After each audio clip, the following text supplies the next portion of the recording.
What typically happens to many targets is that the enemy will utilize strategies that are based on classic entrapment. And when that doesn't work, they'll try other strategies to harm you.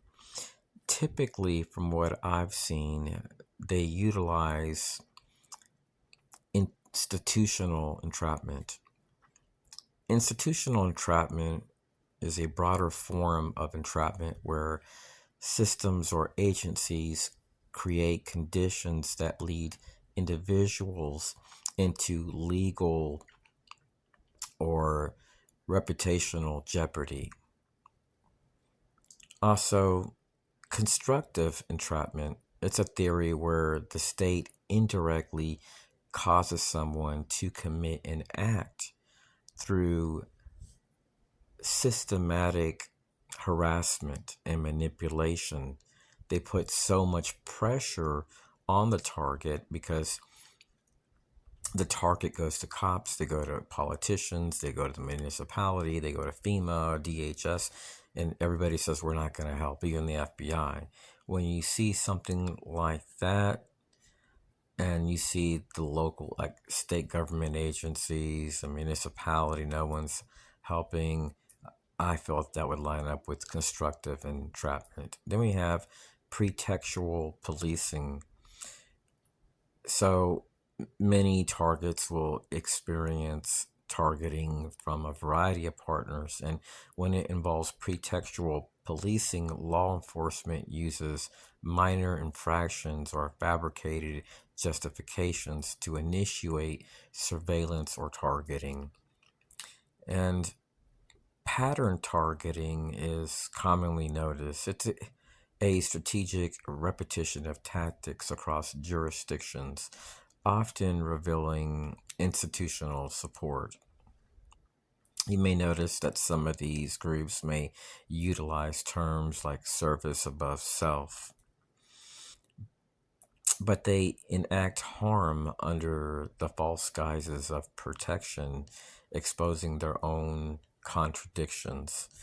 If these tactics, which are being utilized, result in life endangering outcomes, especially through psychological manipulation, reputational sabotage, or medical neglect, it would intersect with abuse of authority, malicious prosecution, and civil rights violations. It could even link the system or certain components within of being involved in an activity which is linked to violence. And that's something that I'm against, and I believe all targets should be against.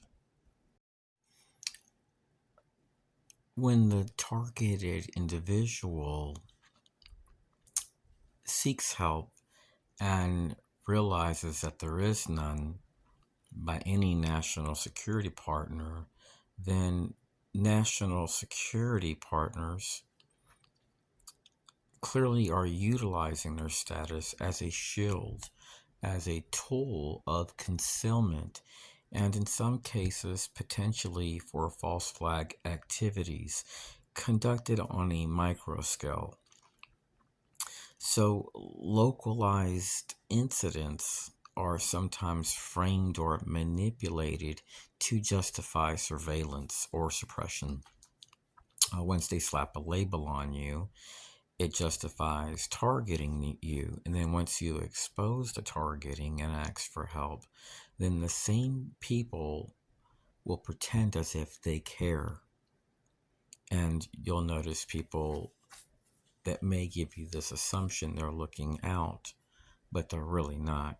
This creates a feedback loop where the state manufactures or exaggerates threats to expand its reach. This concealment culture is very apparent when local police are told to defer to federal authorities or to classify an incident under the guises of national security. A culture of silence and plausible deniability takes hold. This is especially harmful when individuals seek help and are met with stonewalling or gaslighting, similar to the story about what's her name, Jennifer McLegan, which was featured on news stations all across the U.S. for the horrible treatment she experienced from her neighbors for years. Such concealment erodes public trust when police refuse to help and federal agencies don't want to investigate. Communities and whistleblower groups and even targets start to see local police and federal agencies not as protectors, but as complicit actors in cover ups. The shield meant to protect the system becomes a liability. The roles of protector and threat blur. In claiming to protect the public, the state may undermine the very trust it depends on. This inversion is most visible when a person seeking help is met with silence, suspicion, or deferral. So, when people invoke national security to block a Freedom of Information Act request or suppress evidence, this creates a legal firewall for the target, for the American seeking justice. So, documenting these patterns and stylizing them as part of civic or a mythic narrative helps others recognize the symbolic and procedural traps embedded in the system.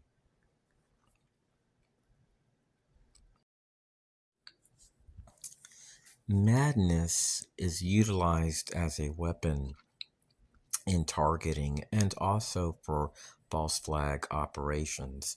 In some covert frameworks, madness isn't merely a side effect, it's a tool, a destabilizing agent, a plausible deniability mechanism.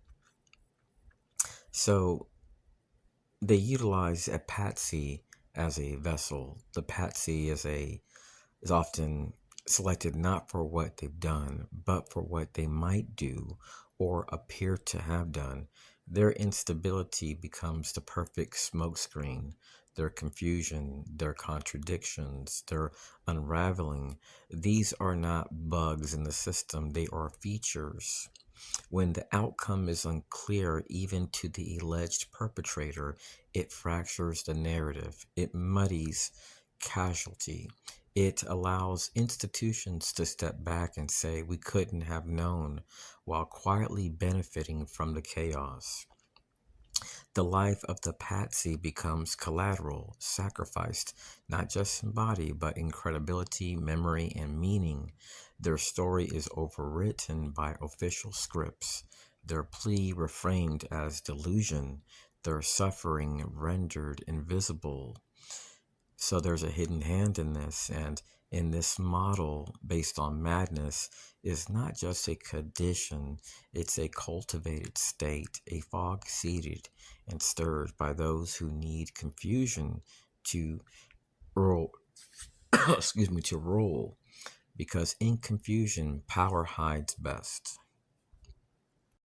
Hello, TIs. I'm just going to get some shorts here at Belk's in Winter Garden, Florida. I'm at a mall with my family. And last time I came out with my family, a lady followed us to the bathroom. And my mom went in, and the lady passed by me 6 feet and said hello. So while we're here, these guys kept circling around us. And every time they would circle around us, they'd whistle one time. There's two men. When we go to our car, we noticed these two guys walk out. Both of their cars were halfway out into the street. I've never seen two people do that. They weren't here to to go shopping, so I go home and I go on my e-bike, and a lady passes by me and she screams, "Bitch!" The exact moment she passes by me, about, like I say, about 6 feet, I just found that also weird. So our enemies, fellow TIs, they practice NLP, also known as neuro-linguistic programming. It's a form of psychological warfare. After moving to different states, I had reached a point in 2015 where I spent quite a bit of money hiring private investigators. I started speaking at the local city hall as a constituent. I started speaking to members of Congress, and I was viewed as a whistleblower by some in the local area. My name is Robert, and I have been a target since 1996. And I exposed Citizens Corps and the CIA's activities, along with other interagency partners, not out of vengeance, but out of allegiance, not to a party, not to a paycheck, but to the Constitution, to the public good, and to the sacred clarity of truth.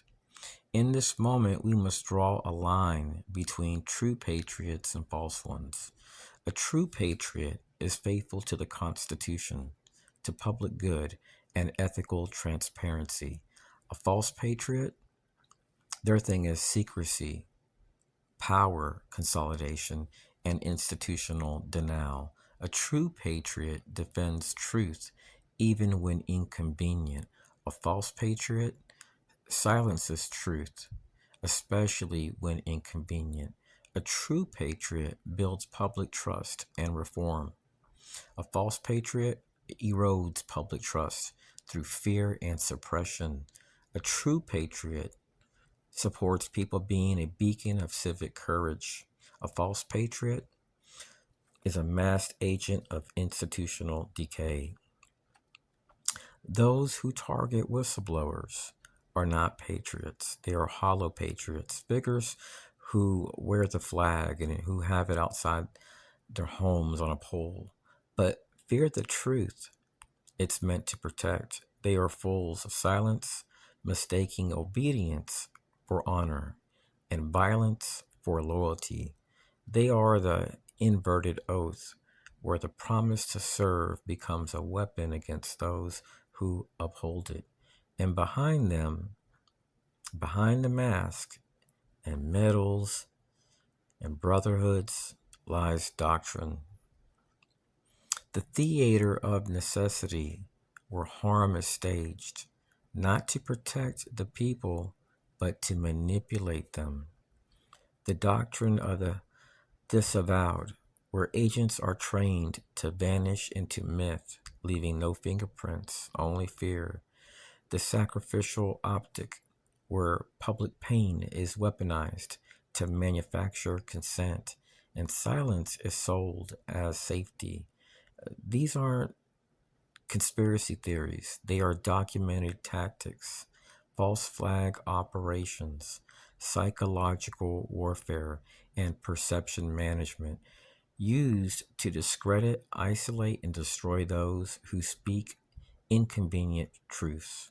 When whistleblowers are targeted, it's not because we are wrong, it's because we are effective, because we refuse to be erased, because our presence disrupts their activities.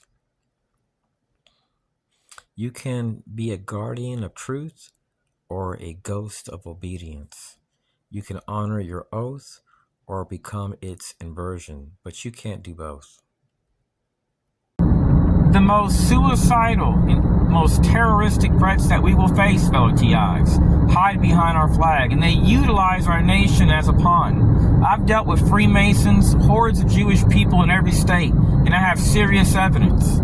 I have evidence which shows clandestine activities in every single school, library, neighborhood I've lived in. And it shows 8A business vendors, retirees, members of civic groups which operate in a community, which can be utilized as an asset due to slander. When you're targeted, fellow TIs, remember, if anybody deprives you of life, liberty, and justice, if they violate your constitutional rights, they are the enemy. If you're not being given access to a judge, jury, and trial, then you're not dealing with patriots. You're dealing Now, you see this green line on the very top of this screen? It's a really thin line. When you see it green, that means your phone is not being intercepted with Stingray technology. But when you see a thin red line on the top of that screen, it is. Now, it's fairly easy using this software and installing it. You have to buy an Orbic mobile hotspot, and you can go to this site right here. It's EFF.org, and just search for Ray Hunter. Now, I have this thing plugged up to my computer, and it's working fine. According to this, it says connect over Wi-Fi. I'm not even using Wi-Fi. I don't use Wi-Fi at my house. So let me see if I can get here it is right here. I just copied and pasted it, and then voila, plugged it up to my computer, and this came up. Here's Ray Hunter. So you can download these files, zip, cat file, and looks like I got one right here, Stingray alert. And what's really weird, fellow TIs, at these times, I made a video, and it shows me facing a lake, and a guy pulls off the road, flicks me off, and honks the horn. It's really weird. So, hold on a second. Let me reverse the camera. So with this little device right here, fellow TIs, you could technically prove a pattern which defies the probability of an event. Let's say every time you get a Stingray alert and it shows the time, and let's say you're using a body camera that's time-stamped, and you can prove that you got a Stingray alert 8 minutes prior, and then you were harassed. And every single time you get a Stingray alert, you're being harassed minutes later in a store, where you buy groceries like an Aldi supermarket, at Lake Sumter Community College library, while you're using your computer, when you eat a meal with your family, when you're in a doctor's office lobby. If you're documenting stuff like that repetitively, that activity defies the probability of an event. And it looks very suspicious, especially when you have tags and you can prove government links. 3 days ago, I came here to this McDonald's, and I'm just in the drive-thru ordering 2 sausage biscuits and a cup of coffee. I come around, park here, and have one of my biscuits. And I notice a guy parked right over there in that area. Another guy parks over here. Then they start walking over here to this direction. And one stands right there, just looking at me. And then the other guy walks up to my car, and he's holding the camera. And he's standing right in front of my car. And I see the flash go off. I didn't say nothing. So I go inside just to wash my hands really quick. But I did it because I wanted to see what would happen too. I didn't say a word or look at the guy. The exact moment I exit the restroom, that guy that took a picture of me with flash on whistles one time really loud. I also noticed something else. This guy did not have any food, and he wasn't waiting for nobody, because once I left the bathroom, he left also.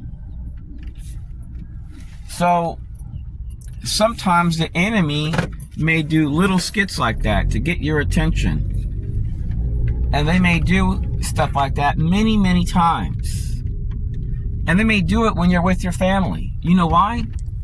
Because they know that that's very disrespectful. And they know that you're not going to say nothing. When I lived in Texas, I noticed, and even in prior states, that there were times that I could just be having a cup of coffee. Somebody would come into a place, they wouldn't get in line, they wouldn't look at any products. They would just walk up to the table that I was at and take a picture of me with flash on. Then they would walk out. So I talked to a guy a while back that works for an organization which investigates corruption. And one of their reporters had actually made a video about something similar. A guy just coming in place, taking a picture of the reporter, and then walking right out. Those are the types of things that they will do.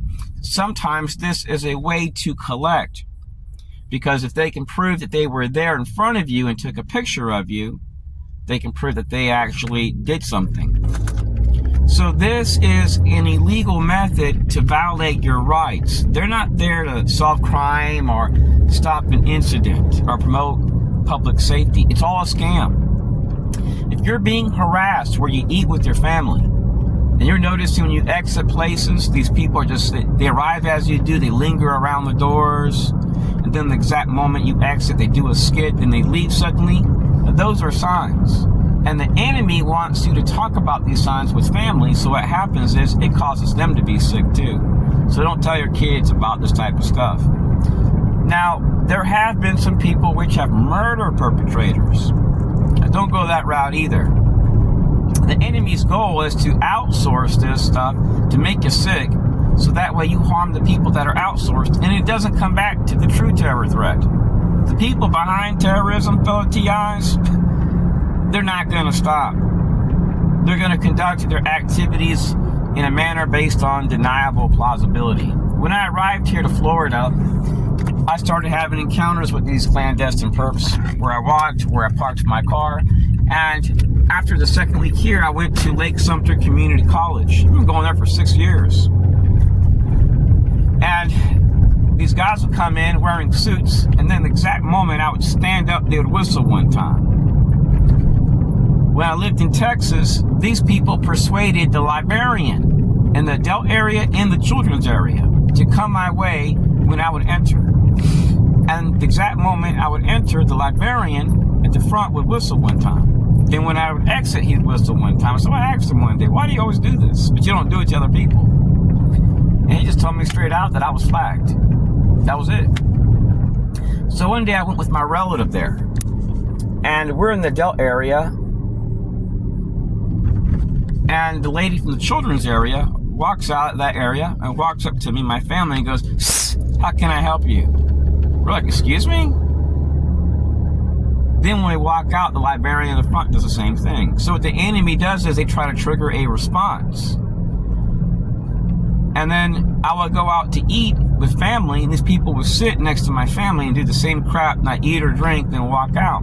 So this is all about promoting violence, mass shootings, domestic terrorism, and it's always the same trash. People that we're supposed to trust that do this stuff. When I moved here to Florida, I started noticing odd stuff in parking lots, hospitals, airplanes, airports, overseas, at hotels, where I walked, where I biked, where I ate. And I dealt with people which were clearly transgender and LGBT and radical feminist. I clearly dealt with people that were ex-law enforcement. I clearly dealt with business owners. And I noticed that when I would bike in certain areas, I would get harassed really bad. See, when I moved here to Florida, my way of healing and coping with my targeting was going to the West Orange Bike Park Trail, or I would go to Monte Vedre and bike out there and walk a little bit, or go to Claremont, or I'd come here to Maybell, Florida. There's not even a gas station here on the Van Fleet Trail in Maybell, Florida. And I would get harassed out here. And the videos show a black SUV. It shows crazy stuff, which occurred here and also on my street. The probability of an event just makes it mathematically impossible.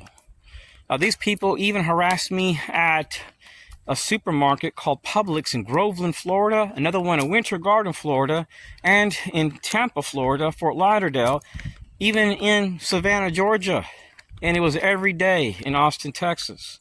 And despite the evidence, cops were dishonest, the Fusion Center was dishonest, the municipality, all the city commissioners were all Citizens Corps members. That's how it is nationwide in all cities. The fire department was harassing me. They would pull off the road, and if they see me, they would come to a complete stop and put on their sirens. I started getting harassed by neighbors, 8A business vendors. There were times I would go to buy gas and like 20 white cars would pull up and random people would whistle and walk out without buying anything or getting gas. And then I tracked some of the veterans which are being used. This is a very demonic program. And anybody doing it, in my opinion, isn't no patriot. Let me tell you something, fellow TIs. If these people really wanted me dead, they could take me out. And if I really wanted to do some extremely demoralizing things to some of these perps, I could. But that's not the type of person that I am. This activity has taken up so much of my time. I should be at home doing some programming work, working on my business, but I'm out here trying to take my mind off all the harassment. This has impacted every area of my life. The reason why I haven't reacted is because I'm nonviolent, and I hoped that through the years of harassment, those that were behind this would back off. But instead of them backing off, they just kept on harassing me, and it came out here to Florida. Now, these are people that, in my opinion, are not only satanic and sick in some cases, but these are people, fellow TIs, that would perhaps do a 9/11 and then conceal it to meet the political objectives of another country. Because my videos show Jewish people in every state. It shows Freemasons. One of them here, he's Jewish, and he has a high position at a lodge. It shows people harassing me while in line. It shows people utilizing Stingray technology. If I was to show you the times these Stingray devices went off and when I got harassed, you would see they would go off sometimes minutes prior. So the people that were behind this targeting, fellow TIs, were using Stingray technology. And they were harassing me in every area of my life. And I wouldn't be surprised if they used select people from Lockheed Martin. I wouldn't be surprised if they utilized radical feminists and 8A business vendors. It wouldn't surprise me at all. A lot of sense what's occurring. We have within our society people which do not operate in accordance to our laws. Ex-FBI agent Ted Gunderson talked about in an affidavit he made concerning gang stalking that these activities were linked to our security apparatus. For people to be harassed in every single state in the same exact manner would require corruption within our national security apparatus. This could be CIA, NSA, DOD. And after the World Trade Center attack, President Bush funded the Citizens Corps programs. Well, we have people talking about Citizens Corps, being harassed by firefighters, being harassed by fusion center partners, being harassed by business owners, neighborhood watch groups. These are things that don't stop terrorism, but which are related directly to mass shootings. So what we are doing, essentially, fellow TIs, is promoting counterterrorism awareness of the only terrorism threat that we face. People within our security apparatus, which do this. They don't want to listen. They don't want to communicate. So if what we are sharing is real, if our national security apparatus is slamming phones on us, DHS, FBI, police are lying and redacting reports, that would require people saying, oh, we're doing an investigation. We're national security partners. You can trust us. When they're really highly racist and likely corrupt. Not likely, they are corrupt.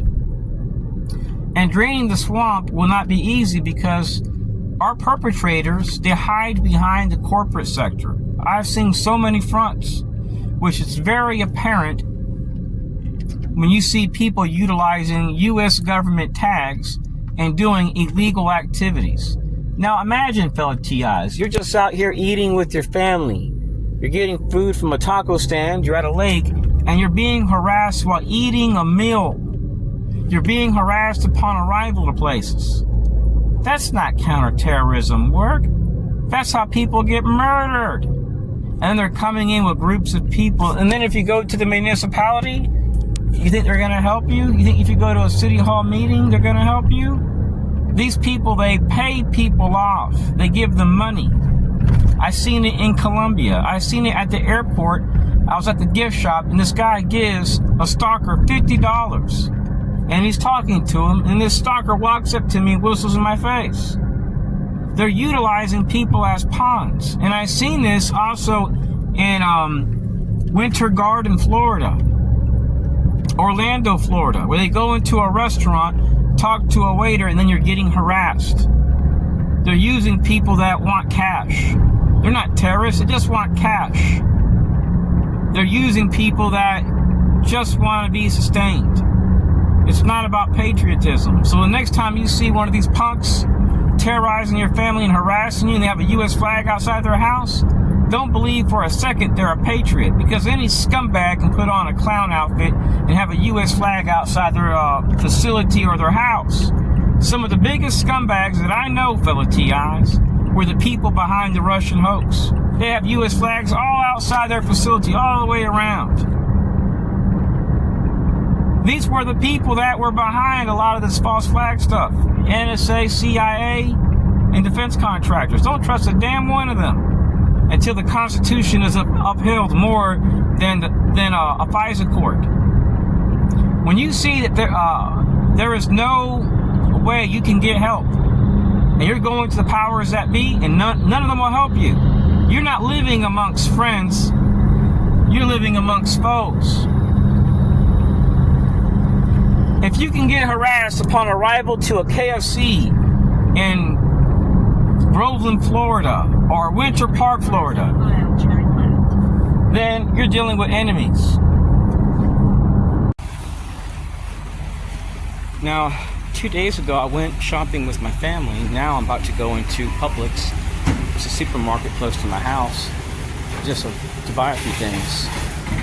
And in the past, no joke, I was with family and I recorded these guys. They came into the store. It was a lady and two men. They didn't buy nothing. They just walked up to me. They whistled. One got here, one got there, and one got in front of me and my family. We're looking at them like they're crazy. Like, why would they do this? It didn't make no sense. And I had noticed a pattern. This pattern went on for years. And after 6 years, a little over 6 years, it suddenly stopped.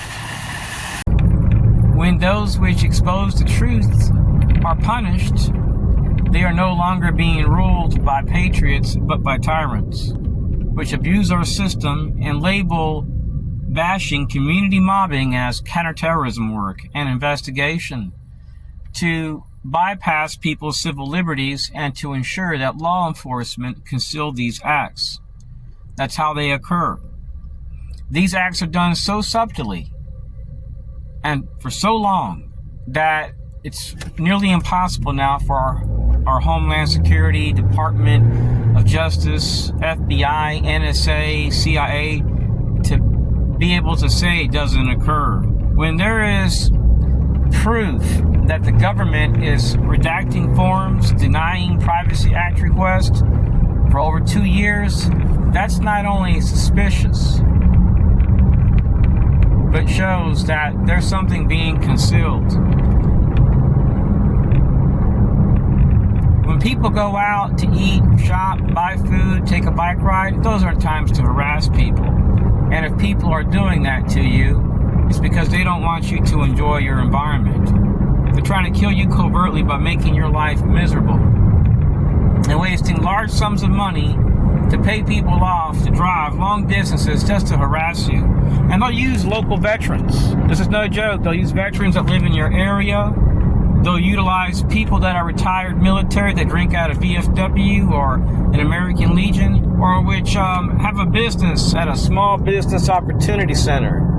Look at this facility right here. This is in a rural area.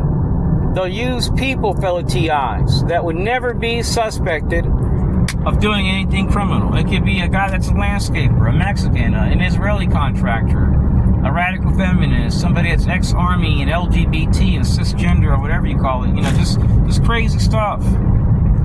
So anyways, stay strong, stay prayed up. Remember, our enemies are not foreign, they're domestic. They don't support the Constitution. They support violence, mass shootings, false flags. In my opinion, I wouldn't doubt it. They are behind all terrorist acts. And they utilize people for black ops because they know that these people aren't in it for the Constitution, but for money. That's about it. That's all I want to share. Bye.